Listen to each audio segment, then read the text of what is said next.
कराची में लॉकडाउन का दूसरा रोज, सड़कों से पब्लिक ट्रांसपोर्ट गायब। शहर कायद में लॉकडाउन के दूसरे रोज सड़कों से पब्लिक ट्रांसपोर्ट गायब है, जबकि शहर की मरकजी शाहराहों और मुख्तलिफ इलाकों में पुलिस का गश्त जारी है। कोरोना वायरस के बायस कराची समेत सिंध भर में किए गए लॉकडाउन का आज दूसरा रोज है।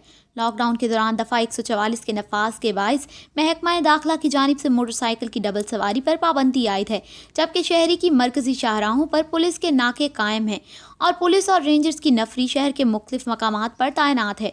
शहर में लॉकडाउन की वजह से सड़कों से पब्लिक ट्रांसपोर्ट गायब है, ताहम शहरी अपनी सवारियों पर सड़कों पर मौजूद हैं। इसके अलावा पुलिस का मुख्तलिफ इलाकों में गश्त जारी है। पुलिस हकाम ने शहरियों से घरों पर रहने की अपील की है।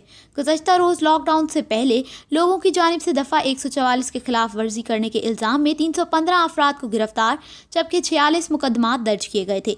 इसके अलावा 300 गाड़ियों के चलान, 50 के रूट परमिट मनसूख और 1 दर्जन से ज़ायद ट्रांसपोर्टर्स भी धर लिए गए थे। लॉकडाउन के पहले रोज़ शहर की मुख्तलिफ सड़कों पर फ्लैग मार्च भी किया गया था।